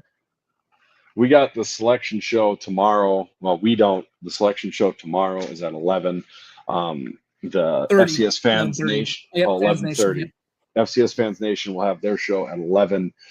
tomorrow you can hop on and watch the people who actually know FCS football talk about it with, instead of the talking heads that'll read a couple talking points. If you would like, it'll be on right here on the FFN YouTube channel. But I've got to cut this short. I've got a 9-hour drive tomorrow with 2 dogs, a kid, my neighbor, and my wife that we're going to leave at, and we're leaving the hotel at 6 a.m. And if anybody's gotten a hotel room together Zach, with an 8-month-old baby, means I'm getting up at like 4:30. So I'm gonna hold off on that, and we'll boogie. We're gonna boogie. So yep, we'll be obviously we will not be here. Well, I think we can all reasonably ascertain that SDSU will not be playing next week. So we will not be here for the opening round of the FCS playoffs. We will return whenever obviously for the second round. We'll know whoever they're playing. We'll see we'll let you know. We'll figure something out, and stick with us. We'll have the post game shows as long as SDSU is alive and kicking, which will hopefully be a nice deep run into January again, and it should be a lot of fun. It's kind of hard to see what the rest of the season. I don't know. Bubble teams will sort itself out. I don't get too deep into the weeds with the bubble teams because I just don't think there's a whole. I don't know. I just don't really feel like there's somebody at that bottom of the bubble who's going to make an unprecedented run. It really feels like there's 4 teams. Maybe Davis can be the 5th, but if it's not 2 of those 4 out of the Dakotas and Montana State, it would be a shock. But thanks either way, guys. Yeah, thanks for joining us all year long on our regular season long on our second post-game show. Thanks to Cubbies and Jackrabbit Central for sponsoring us. We've had a lot of fun keeping you up late, occasionally keeping you on a Saturday, depending on our wacky-ass schedules. And we look forward to doing this in the postseason. It's been even more fun than probably last year because we as fun as last year was, this year we anticipated this. We've had even more twists and turns. It has been a fun season. I'm glad we did it another year. Kevin, I'm not following your bait. I've seen your troll posts fishing too many times. I'm not falling for your bait. But in all sincerity, thank you. I really, really appreciate everyone today who came up and said they were looking forward to the show tonight. Looking forward to us talk about this, giving me a hard time about going for 3 hours tonight, even though we're going for 2 again, because that's just what we do. Craig and Alan and all those people that I met. I apologize. We didn't have the best on the bubble end of this. Obviously, Big Thumpy is a little tired and a little wired, and I'm exhausted. It's been a long day for Borg. We give you the best that we can, and we have a lot of fun. We get interactive, and it's been cool. I mean, we had Quentin Hicks aboard, the mayor of Vermilion. Yes, this was a good back. one, man. It was a fun one. This was great. And we have more to come. So you guys have a great weekend, and we'll see you in 2 weeks. See you in 2 weeks.